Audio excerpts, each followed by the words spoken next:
చంద్రబాబు నాయుడు ఏంటి అంటే ఇప్పుడు ఫ్రీ ఇసుక ఇవ్వటం మొదలు పెట్టేశాడు. ఆల్రెడీ జీవోఎంఎస్ నెంబర్ 43 రిలీజ్ చేశారు. ఇది 9 పేజీల జీవో. ఇందులో పక్కడబందీగా ప్రతి విషయాన్ని చాలా స్పష్టంగా పేర్కొన్నారు.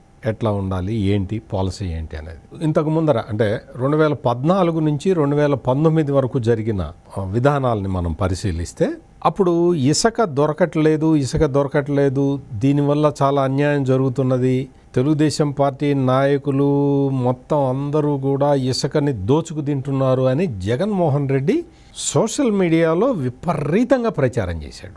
ఇవన్నీ చూసి చంద్రబాబు నాయుడు ఈ ప్రచారం మనకు అవసరమా, ఎందుకు ఇదంతా, ఓ పని చేద్దాము, ఇసుకని ఫ్రీగా ఇచ్చేద్దాం ప్రజలకి. ఎక్కడి నుంచి అయితే స్టాక్ పాయింట్ ఉందో అక్కడి నుంచి ప్రజలు ట్రాన్స్పోర్ట్ పెట్టుకుంటే చాలు, ఇసుక ఉచితంగా ఇచ్చేద్దాం అని చెప్పి ఒక పాలసీని తీసుకొచ్చి ఆదేశాలు ఇచ్చాడు. ఇచ్చిన తర్వాత కూడా వైసీపీ విష ప్రచారం ఆగలేదు. నేను చెప్తున్నది 2014 నుంచి 2019 వరకు మొత్తం ప్రజలందరినీ కూడా జగన్మోహన్ రెడ్డి నమ్మించాడు.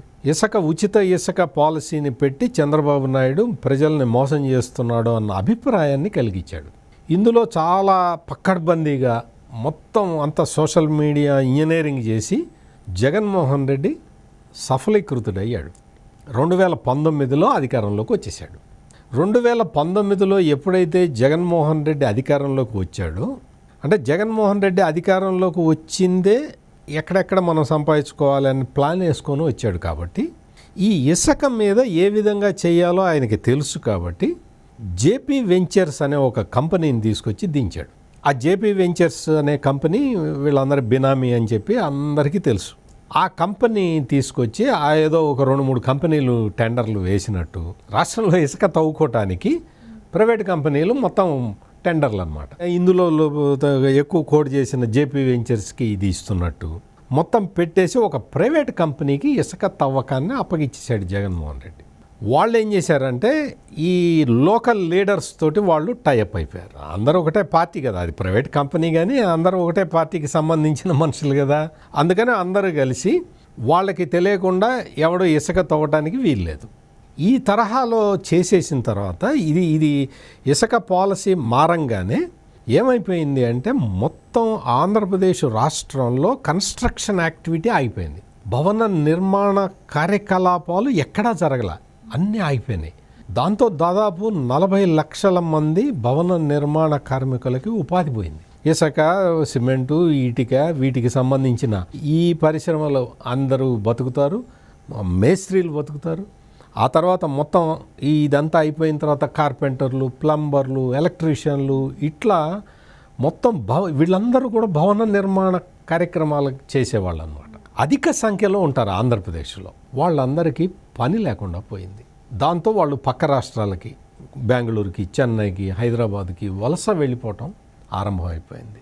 భవన నిర్మాణ కార్మికుల పొట్టగొట్టిన వ్యక్తి జగన్మోహన్ రెడ్డి.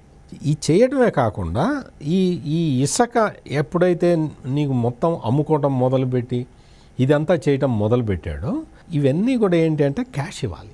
ఎక్కడ కూడా డిజిటల్ పేమెంట్స్ ఉండేవి కాదు జగన్మోహన్ రెడ్డి సమయంలో. 500 నోట్ల కట్టలు తీసుకెళ్ళి ఇస్తే వాళ్ళు ఇసుక ఇస్తారు. లేదండి మేము డిజిటల్గా పేమెంట్ ఇస్తామంటే తీసుకోరు. ఈ డబ్బులన్నీ ఎక్కడికి పోయినాయో తెలియదు.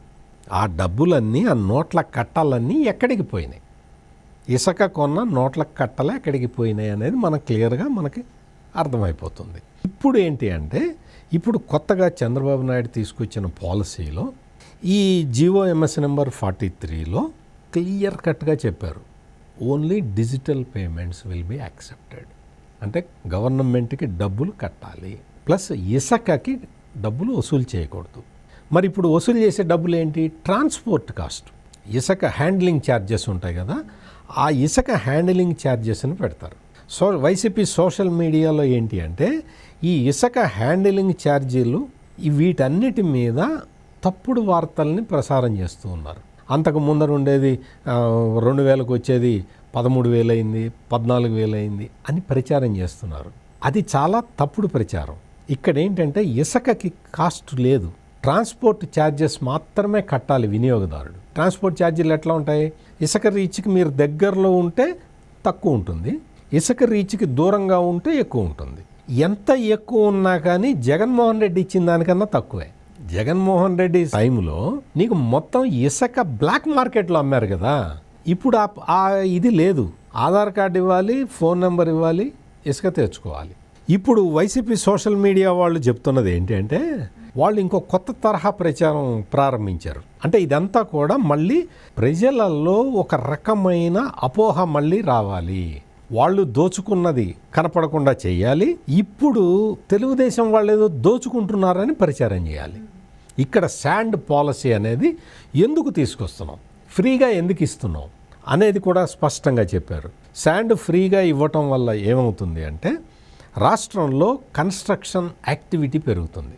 అంటే డైరెక్ట్గా 40 లక్షల మందికి ఉపాధి కలుగుతుంది. 40 లక్షల మంది ప్లస్ ఈ అనుబంధ భవన నిర్మాణ కార్మికులకి అనుబంధంగా పనిచేసేవాళ్ళు చెప్పారు కదా, ప్లంబర్లు, ఎలక్ట్రీషియన్లు, వీళ్ళు ఇంకొక 40 లక్షల మంది దాకా ఉంటారు. అంటే మొత్తం దాదాపుగా 1 కోటి మంది దీని మీద ఆధారపడి జీవనాన్ని సాగించడానికి అవకాశం కలుగుతుంది.